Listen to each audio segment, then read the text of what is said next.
Welcome to the Art Circle Public Library. My name is Susie Randleman. I'm the director, and I'm very proud to have three of our candidates for City Council here, and Heather Mullenix from the Crossville Chronicle is going to serve as our moderator. I was going to have someone sing the national anthem but from the Playhouse, but he hasn't shown up, and so I think we will have to commence with our Meet the Candidates night. So let's introduce our candidates here. We have Mr. Ted Meadows and James Perry and Pete Souza.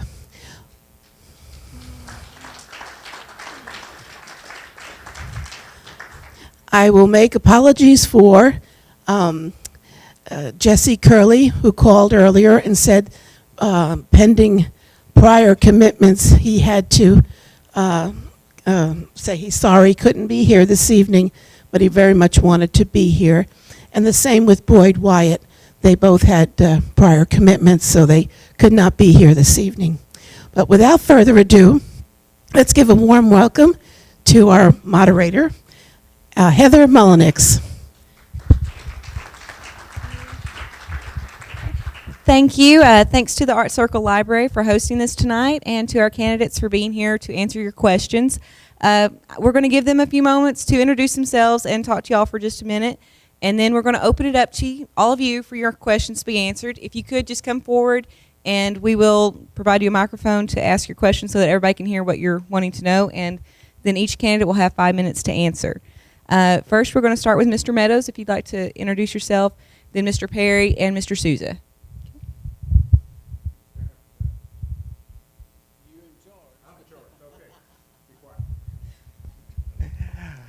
I think I know most everybody here. I am Ted Meadows, and I am a Crossvillian. I've been in Crossville since 1972 with a short sabbatical in the early or late 90s, and early part of this decade, or last decade. Time flying. In my time here, I've had probably the three best jobs in Cumberland County. I came here as general manager. Worked as general manager for 11 years at Vendale Corporation, formerly known as the Trailer Plant, or Crossland Homes. I was there for 11 years and went across the railroad track and was plant manager with Avery Dennison for 11 years. Left Crossville. The job took me to Knoxville and then to New Jersey, where I'm a New Jerseyan by birth. I was born in Camden. Went back up there and worked in New Jersey, transferred back to Knoxville, transferred back to New Jersey, and retired back to Crossville. And we're here until they sprinkle our ashes wherever they're going to do it. That's up to the kids. But after retiring and come back here in 2004, I was approached and asked if I would be interested in being city manager, which in 2008 to 2010, I served city manager here in Crossville. One of the better experiences I've had, as I've traveled around the country, the one thing I like being here, as I've traveled around the country and have worked in numerous industries, the work ethic of the young people that were in Crossville, the people that worked for me in Crossville, was the best in the United States. And I just enjoy being here. I think most all of you have read my profile and when I wrote in the paper there, and I'm here because of my wife Elaine, the daughter of the former postmaster, Forrest Kidwell and Sybil Kidwell. And anyway, I threw my hat into the ring this year for a variety of reasons. Like I say, I spent 2 years as city manager, and this year Earl Dean is retiring. He's I think one of the fine citizens this county has had for years. He served as mayor and served in the council for a number of years, and that leaves a vacancy. And secondly, there have been several decisions made this year that I don't necessarily, or in the last 2 years, I guess, that I didn't necessarily agree with. I think we could have done better in how we spent our monies, where we've spent our monies. And I've spent 40 years in middle and upper management of industry, and I'm fairly well versed in budgets, and I think I can help and give thought and direction to where the city is going. That's me.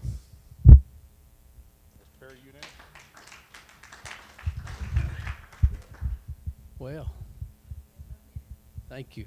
Thank all of you for coming out tonight. I know it's cold. I've been standing out on the street with Pete and some others, and I know how cold it is today. So I appreciate you coming out tonight. And I would like to say tonight, you know, we have one of our citizens, his wife has passed away. Harold Stryker's wife passed away, and her services is tonight, and we want to remember that family.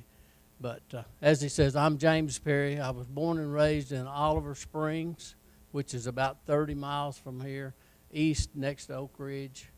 After graduating from high school, I entered the military. After retirement from the military, I retired from the military at the rank of Command Sergeant Major, which is the highest enlisted rank you can obtain. After completing that, I accept. Okay, sorry. See, I'm weak speaking. Thank you. After retiring from the Army, I accepted a position with the Department of Labor as a disabled veterans outreach specialist. I served in that capacity for 8 years with the Department of Labor. In that job, I've sought out disabled veterans and helped them to receive and get whatever services they needed to get them back into the workforce and improve their life, and work with them in many, many ways. So I help manage their finances. In some cases, the court asks that we take over and manage their finances for them. So that, and then after that, I accepted a job as local office manager for the Career Center here in Cumberland County, where I manage just the Career Center. Most of you are familiar with the Career Center. We had unemployment insurance, job service, labor market information, OSHA, TOSHA, fire labor standards, boilers and elevators, and mining safety under that particular umbrella. And we managed that. And I managed that locally until 2005. And in 2005, I was promoted to area manager, where I was responsible for 12 counties, 12 career centers, which covered East Tennessee, up to Scott County, down to Ray County. We had Blount County, Campbell County, Anderson County, Roane County, like I say, 12 counties that I covered and managed the budgets as well as the people and the services in those areas. I had about 92 people at the most that I supervised during that time. I think I have the experience that's needed to recruit and to manage the city. I think our primary function and primary responsibility here is, of course, is to provide a safe environment for the citizens of Crossville, but after that, we must be able to provide them a way to make a living. We have to be able to recruit and maintain industry, recruit and maintain retail. We must maintain our tourism, and you know, we're known as the golf capital of Tennessee, and we must continue to support that. And I think we have to have leaders that are willing to make the tough decisions. We have to say no when we need to say no. We have to be able to stand up and not just go along to get along, but we have to be able to make the tough decisions, and I think I'm the person that can do that for you. Thank you.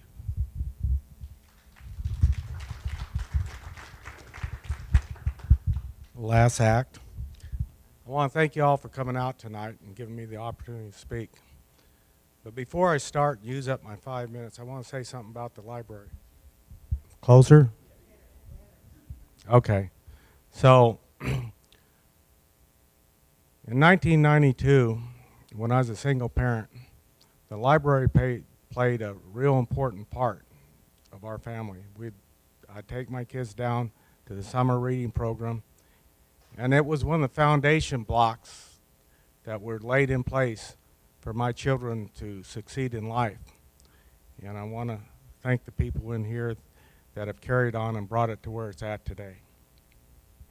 Now, about myself, I was born out west. I grew up in Idaho, Oregon, and California. At 17, I joined the Marine Corps. At 18, I was in Vietnam. At 19, I was a platoon sergeant in Vietnam. I came back to the United States after 26 months in Vietnam, and I wasn't old enough to vote. I spent the next 21 years in the Marine Corps. I did pretty well. I was the youngest major in the Marine Corps, coming from private to staff sergeant to warrant officer to lieutenant and on up.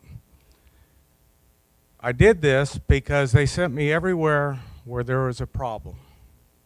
I didn't get the easy jobs, and that's how I got where I was at. And today I'm facing the same thing. I see things that need improvement here in town. I've been criticized for being negative. That's all right, because I've got a lot of feedback from people who've been motivated that think that what I've done has been informative. I can talk about my accomplishments when I was with the Sacramento Chamber of Commerce or when I was with the San Diego Human Relations Board. But talking about yourself is just another verbiage for something, because I'm not much of a talker. I'm the kind of person that leans into something and gets a job done.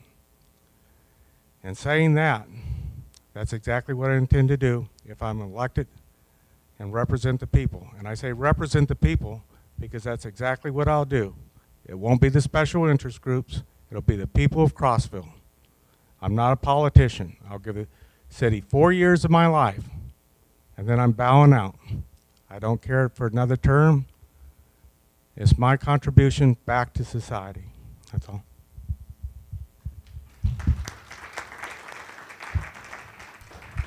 Okay. Thank you, candidates. Those of you in the audience that have questions, if you'd like to come forward, we'll start taking those now. Manzanita, I know you have one. Well, we'll do one at a time, yeah. I'm Manzanita Wisdom, as most of you know me. I've lived in Crossville most all of my life, all but the first few months. I've watched Crossville grow for over 60 adult years. And I do have a question for the candidates here. We have just passed a ruling that we're going to build a doggy park. Now, I, for one, don't like my taxes going to the dogs, but a lot of people have dogs and they want them to have a place to exercise. And I have a pet project also. I'd like to have an aerobics pool at the Senior Citizen Center for water aerobics exercise for seniors. I want to know how each of you feel on that project. Okay, we'll start again with Mr. Meadows and go down the line.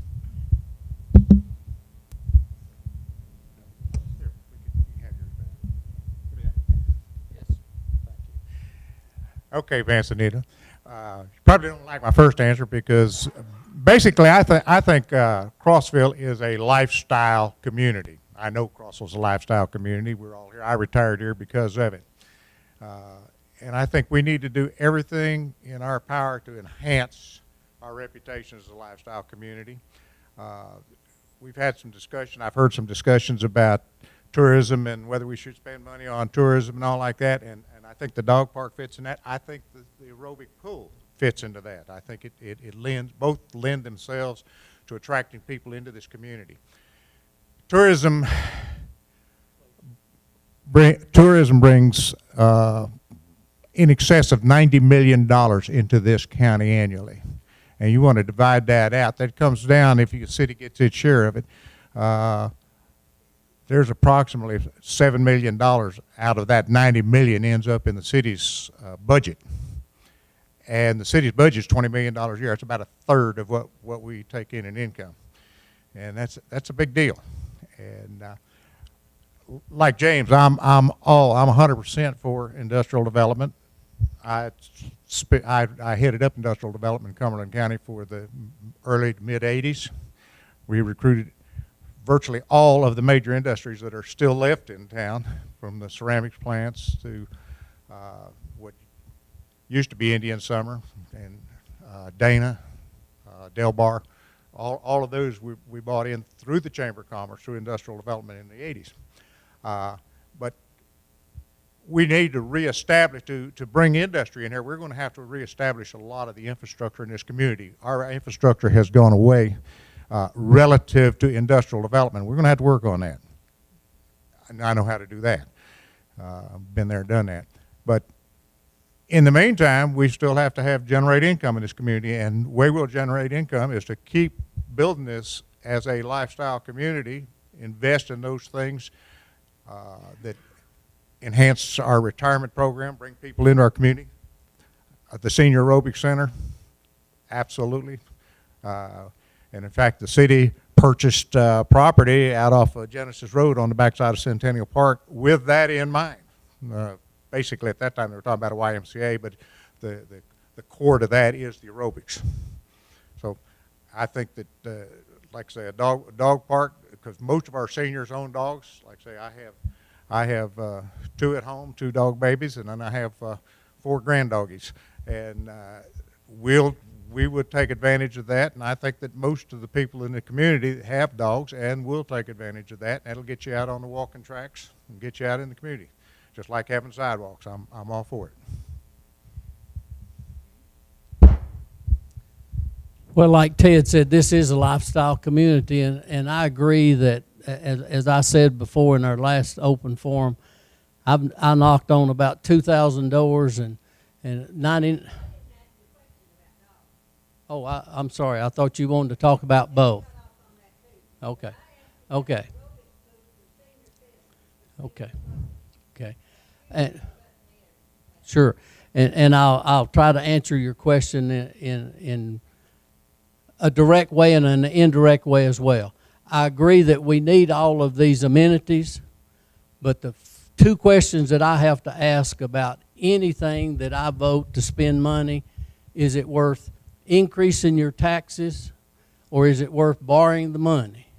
As you know, a penny on the tax rate, property tax rate, raises about $40,000. I don't know what the pool would cost, and I'd have to look at that proposal before I could say I'd support it. But I have no objections to having those things. I think we need those things. 40% of our population is over 60. I think we have to do some things for that population as well as all of the population. But again, the 2 questions I have to ask on anything before I spend money, is it worth raising your taxes, or is it worth borrowing the money for? If we can say yes to either one of those, and if you're willing to say yes, I want you to raise my taxes 10 cents to support this, and the majority of the people agree, then I'll certainly take a look at it and consider it. But that's like I was saying before, we need leaders that are willing to make the tough decisions, not necessarily the most popular decision. And I know a dog park and a aerobics pool and all of those things would be popular with a certain section of the community. But we have to look at it from a business perspective, and we have to manage the city like a business. And it's just like me, I would like to have a brand new truck. I have to look to see if I can afford that brand new truck.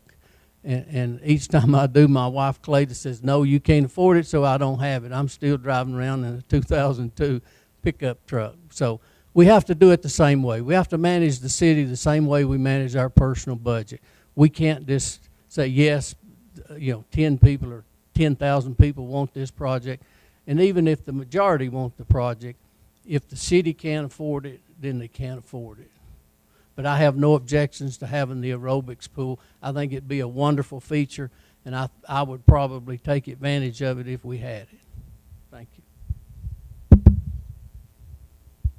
I'm a little bit confused about the question because it was brought up about the dog park at the beginning. So I'm just going to touch on both of them, Vanzanino. I'm for anything within the city limits for the people. The citizens, I'm not for anything outside of the city limits. I'll make that plain. People have their different passions, whether it's dogs, whether it's exercise groups for the senior citizens, or whether it's a youth. Now, people can argue about what's the best purpose of a given dollar for the city. If we spend money for the dog park or the exercise pool, then, and people are getting it, people, by people I mean the citizens of Crossville, are getting something from it, then I'm all for it. And as far as raising the taxes to have to pay for it, I don't think we have to. I think we need to eliminate some of the waste that we've been doing. And not only do we need to look at the senior citizens, but we need to do something like a poll for everybody, the youth too. They're completely, almost, the poor side of town is almost completely cut off. The people cannot afford to take their kids back and forth to these activities. We have to look at the whole broad thing for the recreation and the health of the youth and the senior citizens. You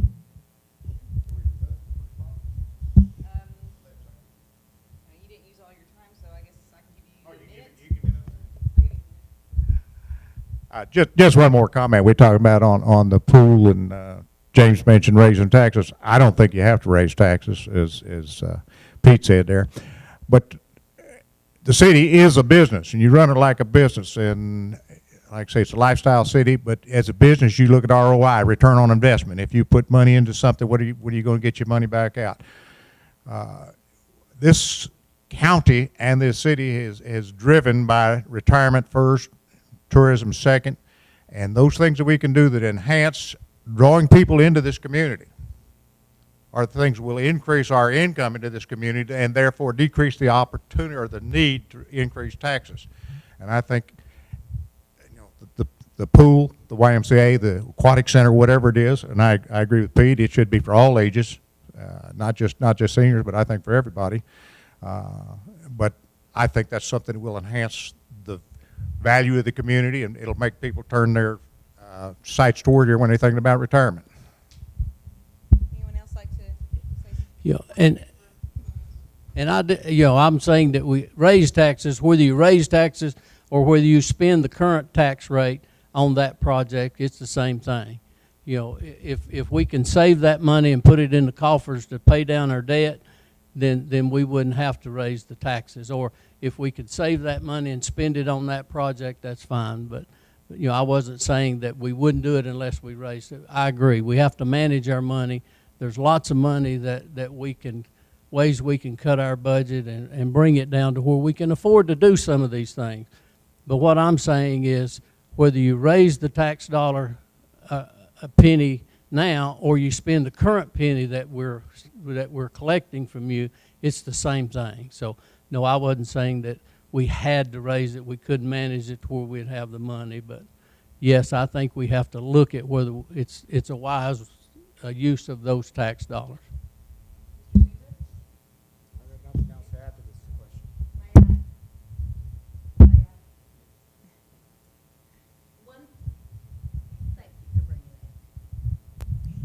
You do not have to answer this. But don't you think seniors are worth more than the dogs? Thank you. I'll bring the microphone to anyone else that would like to ask a question. If you'll raise your hand. I'd like to know what your position is on downtown redevelopment project.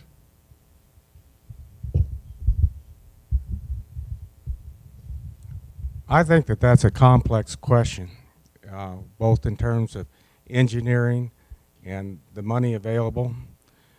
First of all, the infrastructure for the water and sewer pipes has to be taken care of, regardless.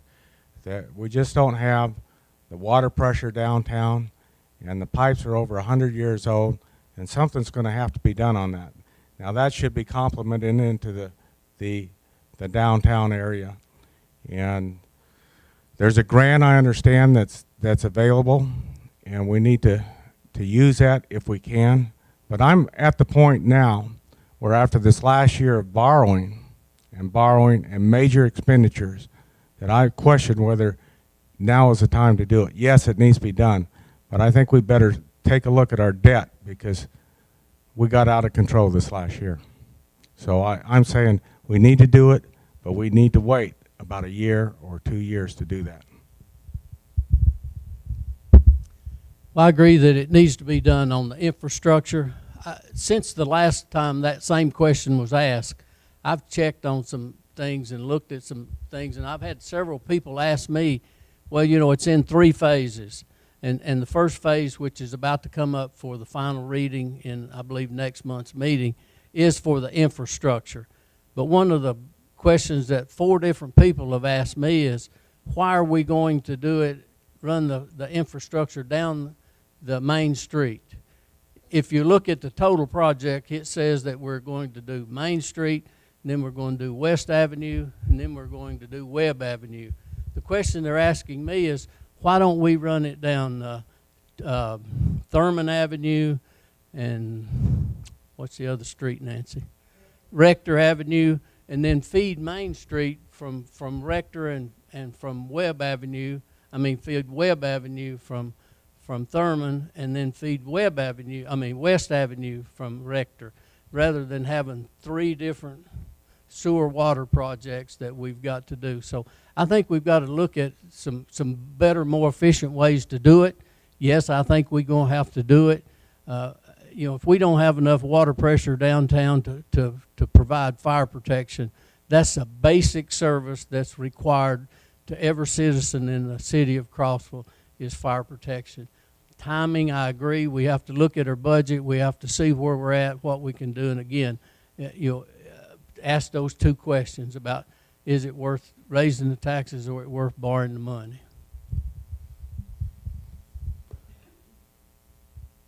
I'm for the improvement of downtown Crossville. Let's start with that. I have worked with Downtown Crossville Inc., the ladies that are in charge of that for the last 4 years.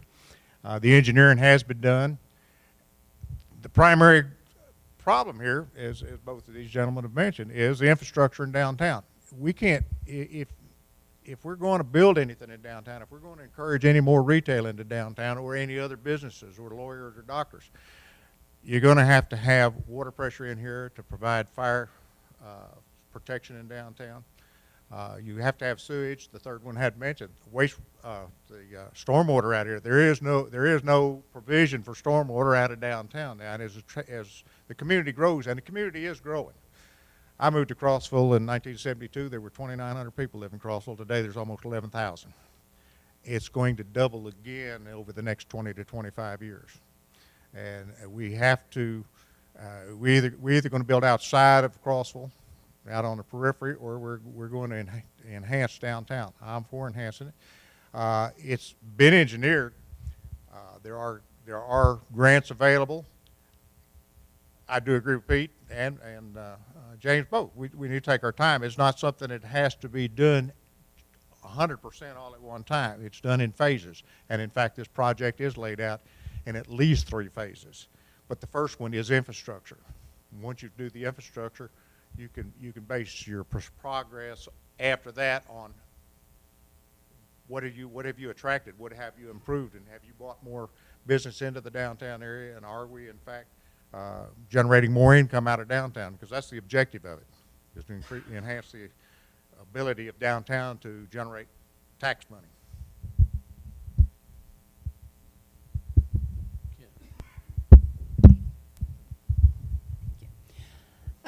Considering the debt that this city has accumulated over the last 2 or 3 years, what is the best and the quickest way that you can tell us that we can get out of this trouble? I'll go first in this one. The best way is to manage the tax revenue that we have coming in. We currently have a budget of $19.4 million. We're collecting just over $20 million in revenue. If we'll manage that debt, then we can start paying down that debt.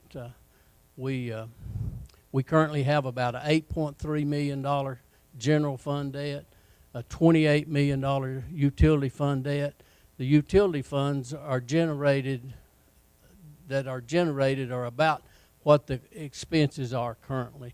So as you know, over the last 4 years, I believe, they've raised the rate by 5% to get it up to where they are generating more revenue than what the cost to operate the utility is.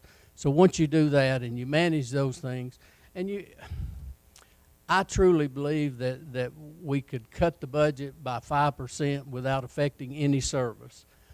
When I was managing the career centers, the state came to me and said, you have to cut 10% out of your budget.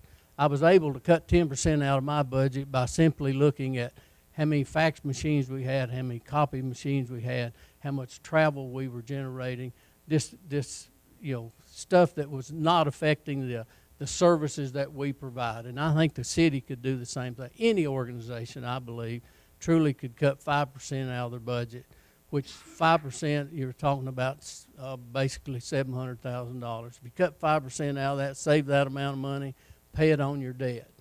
And that's the only way you're going to get it down is if you start paying more than what your debt service obligation is. If you just simply stay on your schedule, which I believe the current refinancing was 20 years, you're not going to get out of debt with less than 20 years. Then as you go along, there's no organization of this size that can operate without borrowing some money, like this utility project downtown. If it's an emergency, if you have to provide basic services, then I agree you have to borrow the money to do it. It's just like at your home. If your hot water heater goes out and you don't have the money to do it, you have to borrow the money to fix it. But only the things that are necessary to operate and provide basic services to the citizens of Crossville should money ever be considered to be borrowed. And talking about back to the other question, if I may digress a little bit, yes, I support downtown. I took 2 days of vacation, went to Atlanta and presented a grant proposal, and a grant of $1.5 million was issued for that particular project. So yes, I support downtown improvement.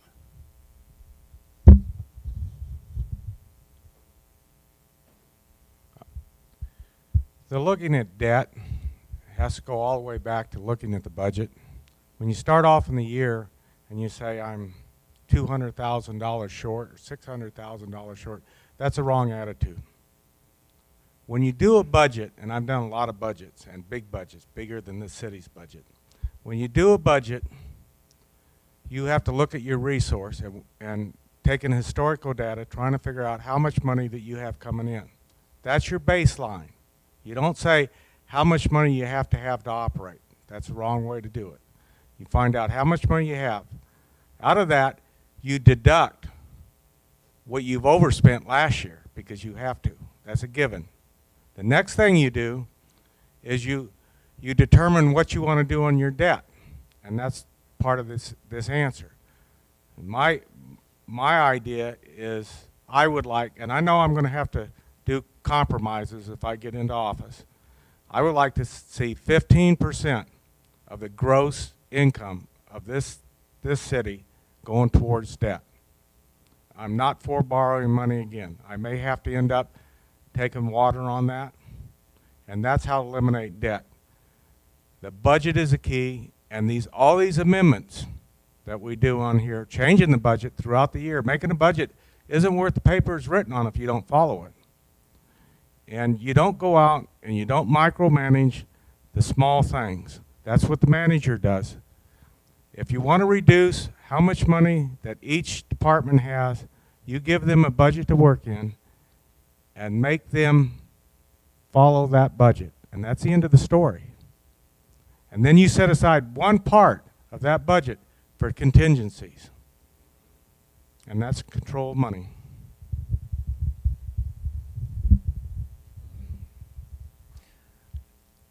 James said here, you cannot run a business the size of the city on current dollars. You will borrow.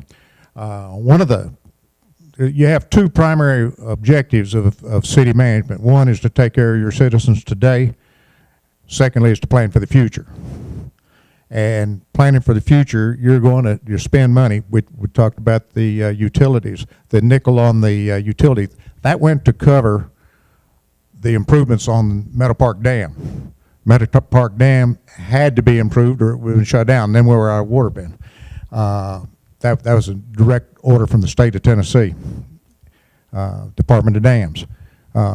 Secondly, there's plans drawn and ready to go, which that nickel will go towards in the future, is expanding Meadow Park Dam and expanding Meadow Park Lake, almost doubling Meadow Park Lake.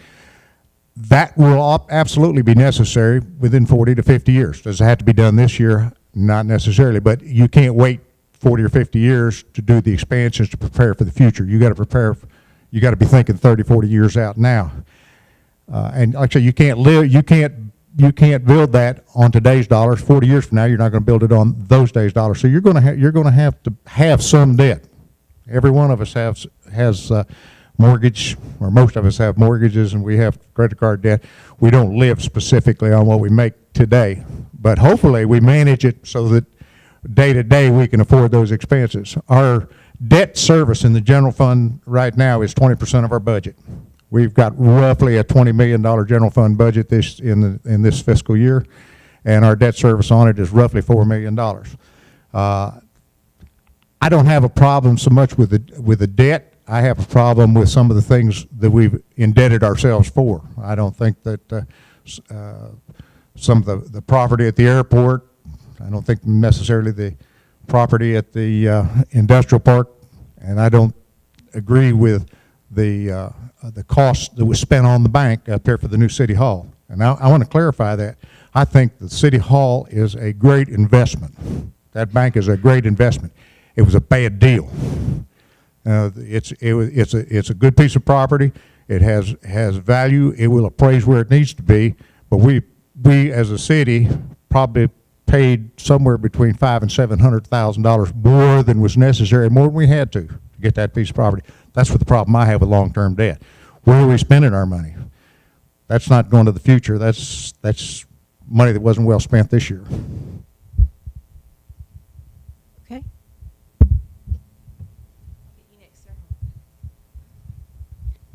If you should be elected as a councilman, where do you see Crossville 4 years from now during your administration?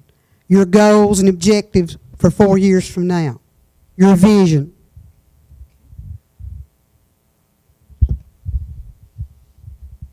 Well, hopefully in 4 years we'll be out of a recession.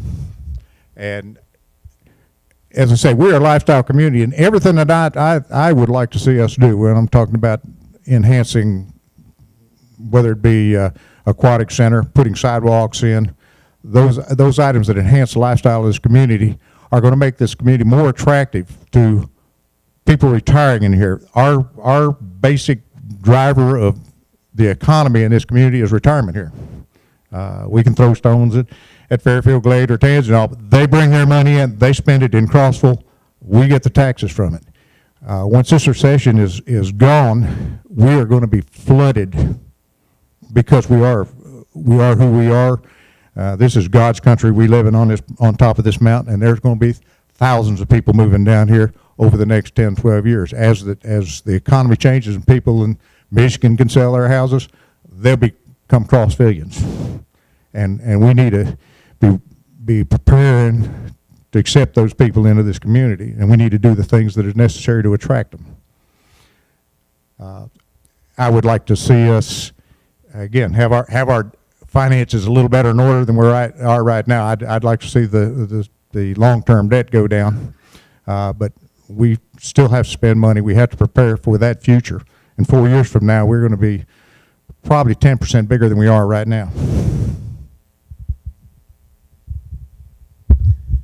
Well, my objective for Crossville is to have a excuse me, to have a well-planned and well-managed community, and by having a well-planned and a well-managed community, according to the National Planners Association publication just recently, that a company or an industry is 2/3 more likely to relocate to that community, and I see this community having at least 1/3 more industry and 1/3 more jobs. I think if we have a major brain drain right now, to use those terms, if I may.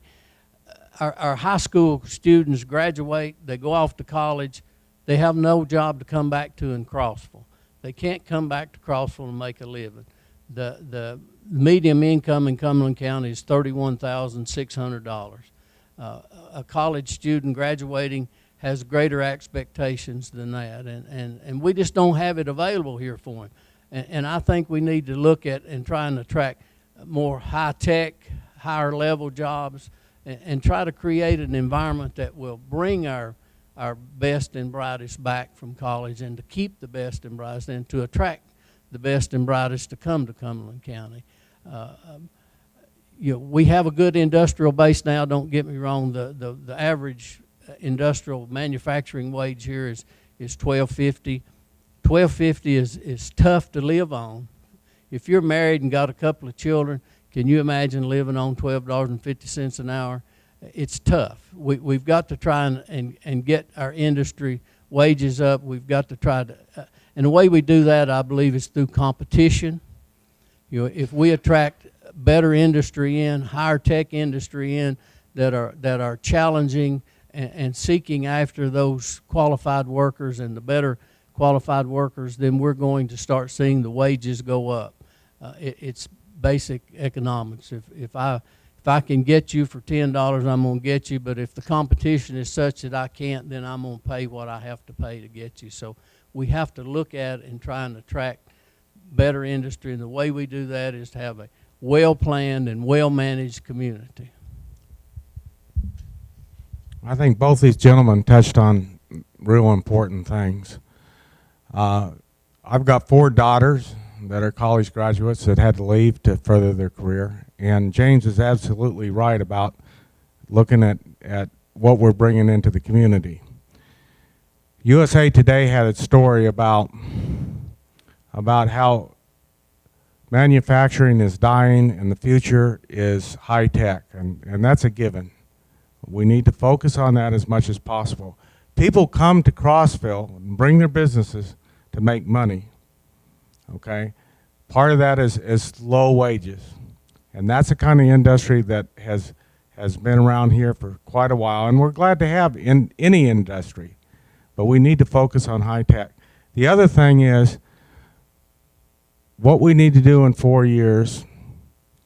When we talk about how we've wasted money, the airport addition, the industrial park perhaps, and some of the other things we've done, that's not the problem. I used to teach problem solving, and the hardest thing about problem solving is identifying the problem. Wasting money is not the problem. That's a symptom. We have to look at the people making the decision who's spending this money, and we have to correct that. So in 4 years, I hope that part is corrected, that the money that we spent is efficient, and that those people who have spent money inefficient are eliminated.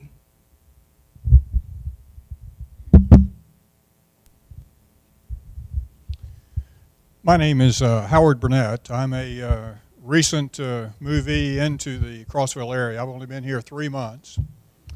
I basically had to flee Virginia for a couple of reasons, and 2 of the reasons I'm here is 1, because of freedom. You have more freedom in Tennessee than you do in Virginia. And I'm very concerned about freedom. Second issue is lower taxes. I'm very interested in our tax dollars, what they're being spent for. I'm looking for government to not provide me anything. I just need you to leave me alone. I don't need a dog. I've got a little dog. I don't need a dog park. If I need a dog park, we'll have some private company set up a dog park. If I need to use an aquatic center, let private industry do that. We need nothing from you. We just want to be left alone. So I'd like you to address from the aspect of freedom and taxes your view of the role of city government. Well, the role of any government is to provide the basic services, and you say leave you alone. I certainly understand and I respect that, and I think we should. I don't want government intruding into my life. And welcome to Crossville. I'm glad you're here. He spoke about retirees coming into the community, and a study I looked at recently said 1 retiree coming in was equivalent to 1.5 industrial jobs. So thank you for coming. You've helped our economy. We must provide you the basic services. We must provide police protection, fire protection, water, sewer, roads. Those things government is obligated to provide to you. Anything other than that, I'm like you. Let's look at can private industry, can we somehow set up a partnership with YMCA or somebody that will provide that center for us, and I know the city is currently looking at contracting out the concessions at the park. You know, those are the type of decisions that the city needs to make, and to manage your dollars, not try and take more money from you, but try and give it back to you, and let you manage the money that you've worked hard and earned. And no, I don't believe government can provide you everything you need or half of what you need. You need to be able to stand on, and you need to have the freedom. You speak of freedom. Certainly I believe in freedom, and you know, lots of folks have fought and died so that you have that freedom, and I would never take it away from you. One of the things that I think we have to look at too, is when I say provide a business-friendly environment, we can't regulate so much that business can't make it money. You know, I don't know of anybody that goes into business that going into business to lose money.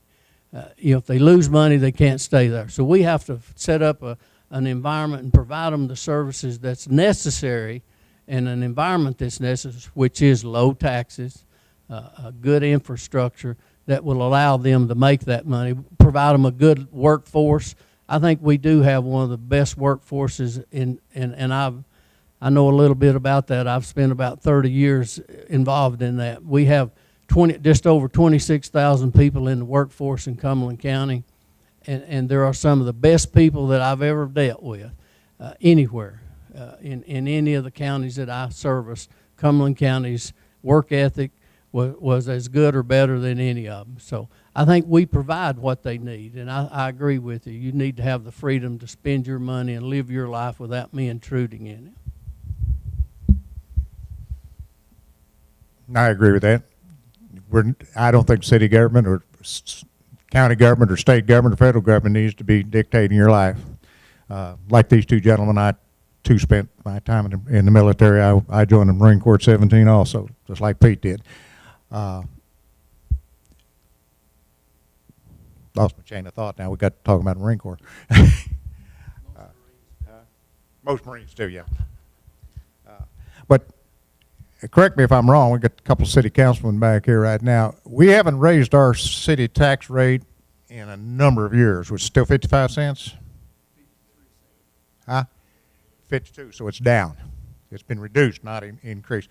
You came to Cumberland County because of the low tax rate. We were, when I was city manager, I think we were second in the state in the low city taxes. And if I'm still, or if I happen to have the opportunity to serve with the council, that's one of the objectives, one of the missions. We're not in business to increase taxes, but we are in business, the city's in business to increase services, but we should do it through growth, through investment that returns income to the city, not necessarily through increasing taxes.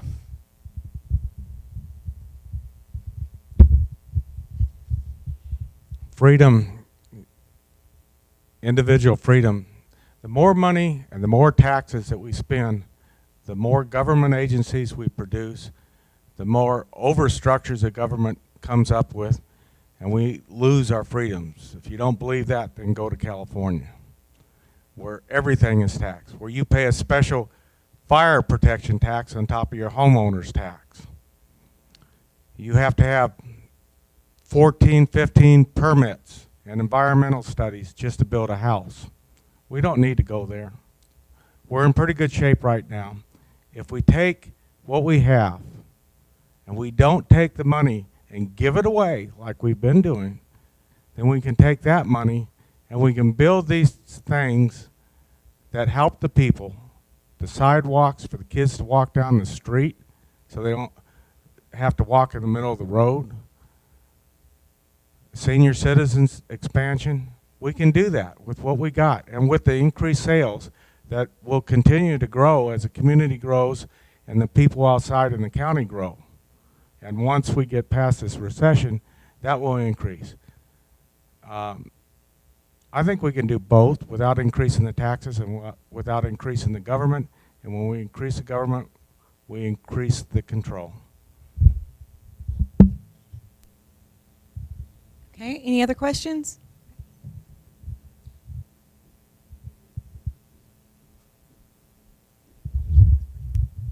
Yes, I'm Ray Hansen. how do you feel about city residents that attend city council meetings?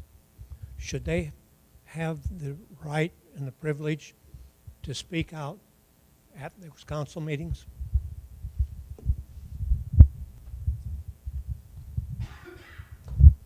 There should be a period set aside for citizens' questions. It's so called for, I believe, in our charter, and has been waived at this time. But I believe that should be I believe the council meetings are mandatory. One of the areas that the council meeting is supposed to cover is input from citizens, and that has been waived at this time. It's not being done, and I think it should be. I think there should be either at the beginning or at the end of each meeting. We should be open for a period of time to hear opinions or complaints from citizens. Certainly, I agree with that. We should, it's your meeting, it's your business. You should have an input time either prior to or after, or, and I understand we have work sessions. Is that right, Danny, George, prior to? They're public work sessions. Is that correct? They're open to the public, and at that time they can come and have input. But even at the city council meeting, the formal city council meeting, yes, I think there should be a period of time at the end of the meeting for you to have, or at the beginning, whichever's chosen, a period of time for citizens' input, because it's your business, and I certainly don't have all the answers, and if I'm elected, I certainly hope you call me on any issue, anytime, and say, James, this is the way I feel about it. This is what we need to do, and have your input then, or at the public meeting, whichever you choose. But I'll be glad to give you my cell phone number. It's 510-8972. Anybody want to call me at any time and ask me a question or give me input about a issue, or the dog park, or the pool, or the sidewalk, or any issue that you want to talk to me about, I'm there to serve you, not to serve myself.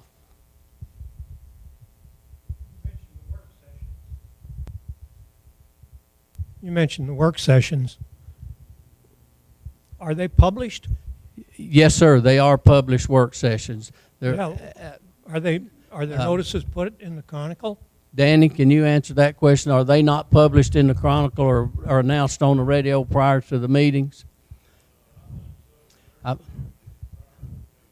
Tuesdays prior to the meeting. And if there's a special work session called, then it is announced. So, yes.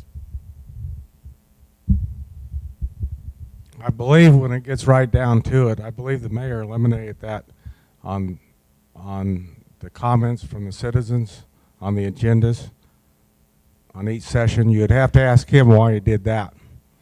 And I believe that the people who are presently sitting that are not up for election are concerned about that and want that put in. And there should be a period at the end of each meeting to discuss that. The other thing is, special call meetings should be conducted at a time when the citizens are available to attend, not 1 o'clock in the afternoon.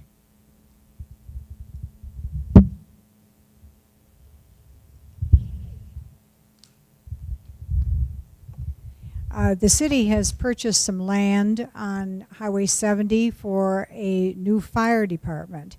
And we're wondering what you feel about how soon you'd like to see that fire department extended to that area.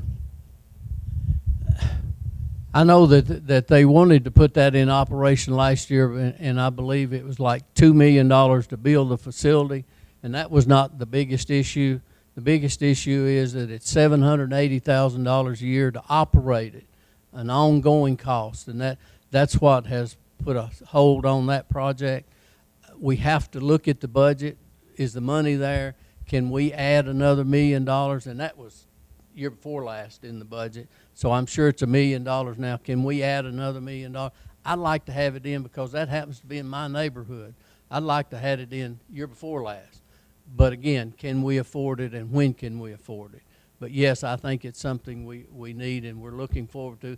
and that's a part of a planned community that we have to put it in our plans. Danny, do you know when it's going to, have we said when it's going to start or proceed, or do we have that? Yeah. Okay. Okay. Thank you.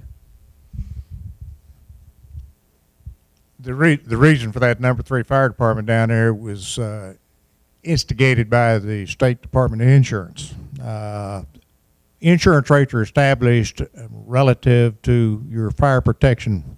The highest dollar value of real estate in the city of Crossville is in Holiday Hills and in that surrounding area out there. The insurance is measured by road distance 1 mile. It starts from there, and if you're within 1 mile of fire protection, you're the prime insurance rate. Every segment beyond that, your insurance rates increase. That was the driver in considering the 3rd fire department. In my opinion, we at this point in time, we may need 3, we may need 4 soon as we grow as a city. But right now, the number 2 fire department, which is out in Industrial Park right across from Centennial Park, is basically mislocated. If you're talking about funds to run the 3rd department, I would shut down the one at Centennial Park and open up, and you, with the same operating cost, or generally the same operating cost, operate number 3, which is better located for your high value property in Crossville. I think Ted's plan is good. When you're talking about money and how much money we have to spend on this, I was looking at how much money we were getting from the sales of alcohol, and it's pretty significant. It's a lot more than I thought. If we took that money and used that for the budget for safety, i.e. the police and the fire department, I think we can, if we could pull it away from the general fund, I think that we can accomplish both things. Growth in fire protection and growth in our police department. By growth, I mean more training. I think we need more training.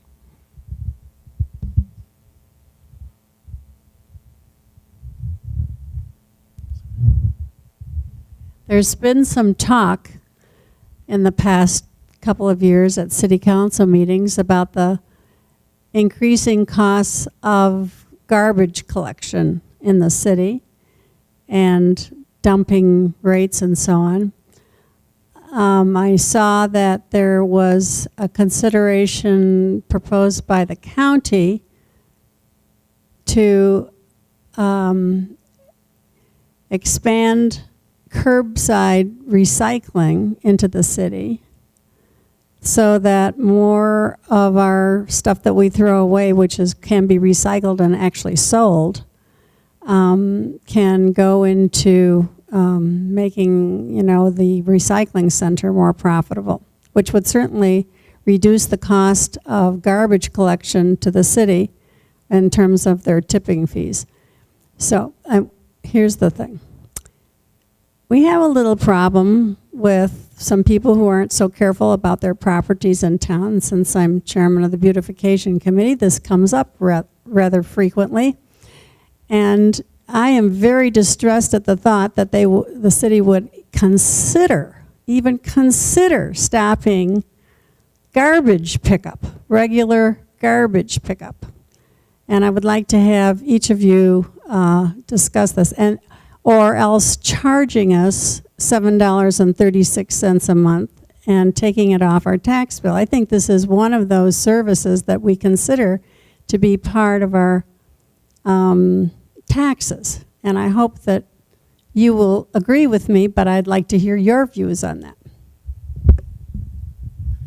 I agree that is a service that has to be provided. And I've been to most every one of the city council meetings in the last 3 years, and I haven't heard anyone talk about stopping collecting garbage. I know there was some discussion about adding either a $5 a month fee or having an increase in property taxes, one of the two, to offset some deficits. I would have to look at that. I don't believe in doing either one at this time. I certainly support an aggressive recycling program. I think we're missing a lot of, like say, revenue, plus this protecting our environment. I think we have to protect the beauty of Cumberland County. That's one of our greatest assets, is our natural beauty, and to have more landfills or to have more dumping or more, we need to preserve our energy and cut back and recycle. And there's just recently the county started the recycling of glass, and that's been very successful, I understand. They're not only selling it back, but they're using it now instead of buying salt to salt down the roads in the wintertime. They're using that glass that's been crushed as salt to take care of the ice on the road. So there's many uses in cardboard, glass, plastic, all those things. We need an aggressive recycling program. How that goes into place, I don't know. There'd have to be a study. There's going to be cost to curbside collection for recycling. So, how do we pay for it? It's just a project that we have to get into and determine. But no, we would never stop trash collection in the city limits. And I don't think any city councilman, current or past, or has said we'll stop it.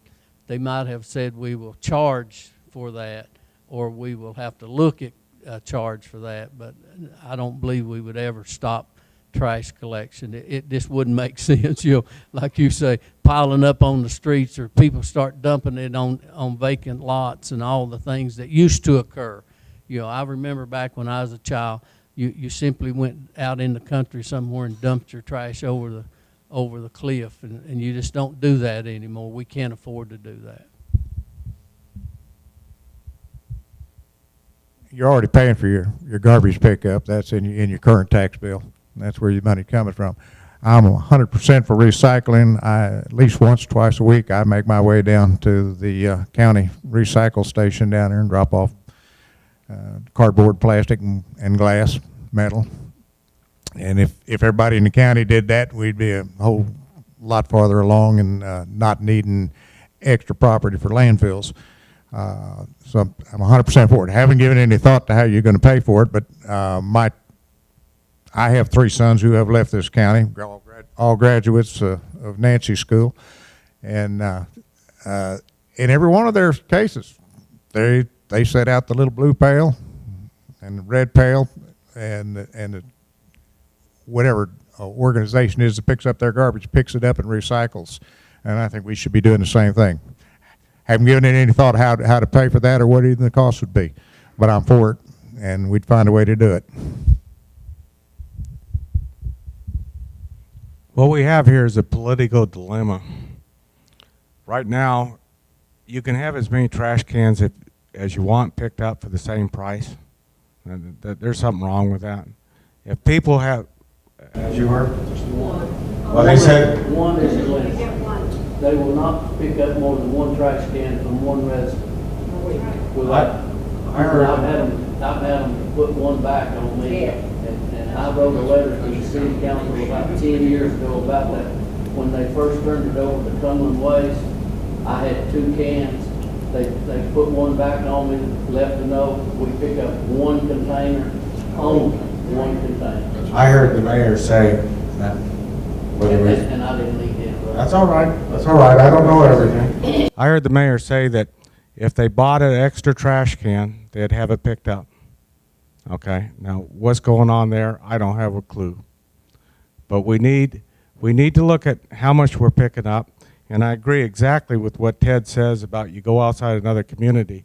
Then we go back over here to this man's argument about power and control.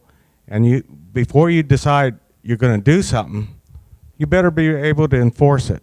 Because if you're going to say you're going to have recycling, is it city government willing to enforce it? Do they have the will to enforce it? That's where the people come in place. When the people don't show up at these meetings and they let the representatives do whatever they want to do, then that's what comes out of it. The people need to come up and let the representatives know that they're willing to be regulated to have the recycling take place. I think it's a good idea. But I'm not for passing any resolution that's not going to be backed up. And when the people start whining, what are the representatives going to do? Well, there has to be a will to do this, and that has to come from the people.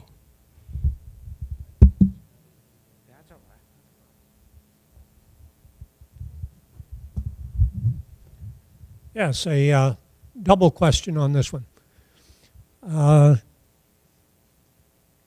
Term limits. Are you in favor of term limits? And if so, what's feasible? And along with that, what's the compensation for council members and fringe benefits?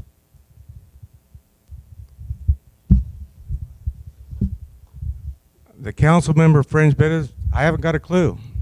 I don't have any idea, because when I ran for this, I wasn't interested in what I was getting compensated for, so I can't answer that question. Term limits, I've talked to different sitting council members, and they're 100% for it. Now remember, when you walk into a council chamber and a councilman makes a motion, he can only do that one time. If he gets shot down, he can't do it twice. It takes 3 people to pass a motion normally. But in order to pass a motion on term limits, you have to have 75%, i.e. you have to have 4 councilmen that agree on that. I'm for term limits. I think my sign out there says it. This is ridiculous what we have right now. I'm certainly for term limits, and I've posted that in my ads. I will not run for more than 1 term. I think any public official should not serve more than 8 years. The president's limited to 8 years, and I think that's the maximum should be for anyone. Now, whether I will run for another term if elected, that's based on health and age and projects that's going on at that time or not. But yes, I would certainly vote for term limits with the city council. I have no need for the benefits that the city offers. I understand that they offer insurance and some retirement and those things. I will not accept those. I don't know what the monthly compensation is. I don't believe it's anything except expenses, a stipend for expenses. So I'm certainly not doing it. The amount of money that I've spent on this campaign, I don't believe I'll get it back in the term that I serve. So, no, I'm not doing it for the money. I'll do it for the money. What these gentlemen are compensated is the same thing that the county commissioners compensated. I believe it's the city is pegged to that, and I think it's close to $300 a month. That you get it's big money, and county has no benefits. The city does offer the same benefits to council members that the employees got, unless they've changed that. Health insurance, okay. So that's it. It's you. If you take this job, if any of us take this job, we're not doing it for the money, and we're not doing it for the benefits. We're doing it for the city, and we're doing it for the citizens. And the answer is the other 2 gentlemen. Like I say, it takes 4. Well, there are 2 of the 3 of us up here. All 3 of us, so 2 of the 3 of us on the council will give you the other 2 votes you need to have term limits, because I believe in term limits should every elected official in the United States, not just the president, not just the city council. I think congressmen and senators and everybody. So let's do it. Those term limits not eat into that freedom we were talking about a minute ago? I mean, does it not? I mean, we got government control of who can run and how often they can run. Is that just? It's an interesting concept to look at that, but the concept of representative government when the Constitution was formed in the 1700s was that you'd be a gentleman farmer, and you come in and you serve your little bit, and then you go back and raise your crops. And I believe that's it. We come in and serve the community, and then go back and earn a living and take care of our family. And mine will be self-imposed term limits. I don't necessarily need the council to vote to limit it. And should that come up, I would vote to limit it. But mine will be self-imposed term limits. think I already answered that. I'm going to run this one time. I'm never doing it again. Never. I'm going to give the city 4 years. I'm going to give the community 4 years if the city will have me. I'm going to exercise my leadership, if you will, and even sacrifice giving up something I want to get those term limits and get that city charter modified. More questions?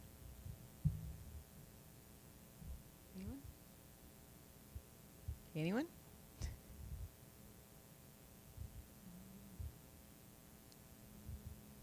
I believe Antonita had a second question, so if no one else has any more questions, I'll let her ask that one.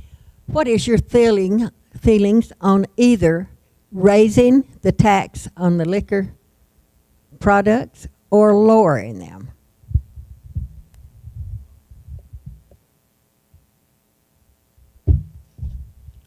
Are we talking sin taxes here? Okay. I don't know what the state criteria is on that. I think there's some kind of constraints on that. And so my theory is go along with what the state mandates. I think that they have a limit on that. And I want to use that money for the people. Whether we raise the tax or not, I don't know enough about that subject, whether it's legal or not. I'm not for lowering it. And I'm like Pete, I don't know if the state would allow us to raise the taxes on one particular item. I know a lot of states do, like I understand in the city of New York, a pack of cigarettes is like $15 because of the taxes that's been imposed on them. You know, whether you pick out one item and raise it or whether you raise property tax and I know it limits us, and we're at the limit now as far as sales tax. We have the maximum sales tax on every item that's sold in the city of Crossville. So I can't answer that question. I wouldn't oppose raising taxes on liquor. I personally don't drink, so it wouldn't cost me any money. But I can't always make that judgment based on me. I have to base it on what's the best for all the citizens of Crossville. Tax rates for liquor are established by the state. In a community, and I believe the number, if the community is 12,000 or less, you can charge up to 5% tax, and once you hit 12,000, that drops to 3%. We charge the max here, it's 5% to the three retail liquor sales outlets in town. And that, just for information, that tax is based on their purchases from the wholesaler, not on what you buy. You pay sales tax on what those people who buy it, but it's based on if the P-Vine buys $100,000 worth of liquor this month, and he pays 5% on that $100,000, and that's above and beyond the sales tax that goes on top of that. And they have, I will say this, and they have been lobbying, all three of them, to reduce it, because the city does have the option of dropping it to that 3%. And they have rejected that, and they've kept it at 5%, as where it should be. Okay, are there any further questions? Okay, Nancy. I'm going to ask a question. I don't know if I should ask it or not, but I'm going to anyway. I'm an educator, and I'm always a proponent that county taxpayers, or city taxpayers are also county taxpayers. But I've been an educator, and the city does very little to help education in this county. We just do enough to get by, to meet the law. Right now, the way I understand it, the liquor tax, sin tax, goes to support the SRO officers, and we only have 2. The last time I investigated, and I've not done it in a while, the liquor tax brought in $28,000 a month. And there's a lot of little extra money there that could be spent. I don't know what's spent for now. Also, the citizens several years ago voted themselves a tax increase to go towards schools. And that's what we've spent to build Stone Memorial High School and do some improvements on Pineview and Pleasant Hill also. But the city didn't put any of that money into the schools. At that time, they said it would go into roads, but you know, the people voted that tax on themselves to go to schools. What's your feelings about helping support the schools? And the city's been asked to help that half-cent sales tax, give some of it back, and they never wanted to. But what's your feelings about the city helping the schools some, because they are getting the money on the liquor as well as the half-cent sales tax that they voted themselves to raise on several years ago? Well, it's my understanding that prior to the liquor tax, the half cent that was voted on that went for the SROs, and I know just recently, 6 months or so ago, a year ago, they voted to use the liquor tax to support the SROs, and I'm assuming the half cent tax was just absorbed into the general fund. I agree, when that was put on the ballot, it was promoted as for the kids, and you know, the education of our children is our future. If we don't educate our children, if we don't support education, if we don't try to provide the best that we can provide in Cumberland County for our children, then our future is as weak as our school system is. So I agree that we need to support our school system. How we do it, you know, I'd have to look at the budget again. I don't know where that tax money goes. I'm not been privy to that much of the spending, but it's certainly something. Have you put a proposal to the city for additional money for the school? I know they went twice, the county went asked twice for additional, specifically a part of it. It was told no both times. So To put it mildly, they were told bring no. it back and we'll take a look at it if I'm on the city council. Especially the SRO officers, because they got rid of one this year. They had 3 and got rid of one this year. There's only 2. Okay, this goes back to being a representative as opposed to being a politician. Sometimes the people come out and they come out with a proposal and they vote for something, and when they vote for something, they tell the politicians or the representatives what they want. As far as I'm concerned, that's a contractual agreement. The people have told them we have a 0.5%, a quarter for each one that will go for the schools. The people pass that. By law, the way I see it, that money need to be spent back to the schools. Now, my understanding is there was a deal for the SROs. Well, we'll give you the SROs, and that'll take care of it. As far as I'm concerned, when that money comes in as a sales tax, that 0.25% should be on a separate line item and a separate account. And that money, if it's going to the SROs, is fine.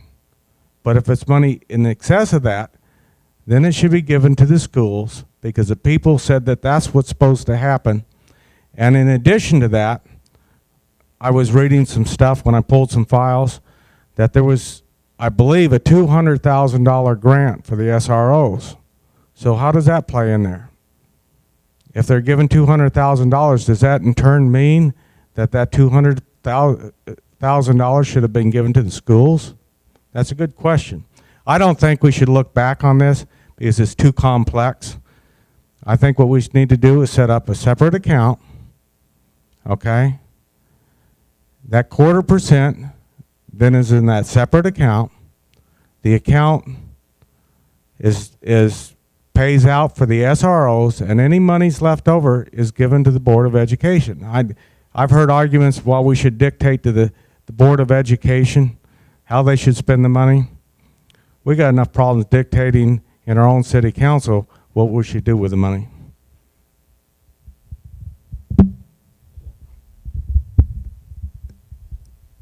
I agree with Pete. The 0.25%, which is what the city gets, county gets 0.25%, city gets 0.25%. That 0.25% should be set aside in a separate account, and what we spend on our SROs or whatever we spend the money on education, that's first priority. When the liquor tax, or when liquor became a referendum item and became the law in Crossville, The city council at that time had a lot of discussion on that money, and the guarantee to pay for SROs, that was money that was, the council by consensus said they would continue SROs and it would come out of the liquor tax. But again, I'm in favor of the 0.25% be set aside and make sure that it is spent into education.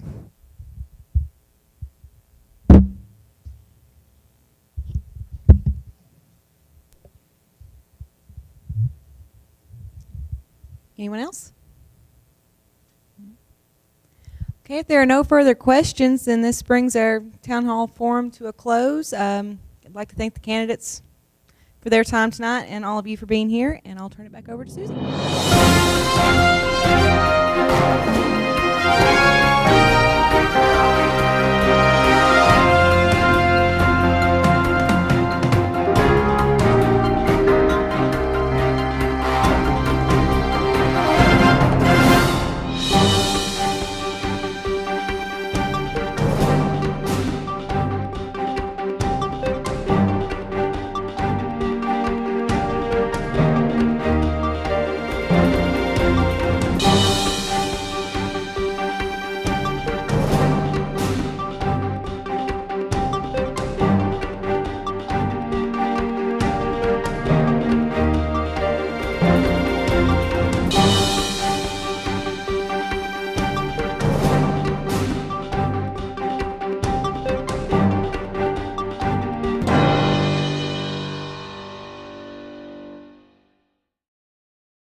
We think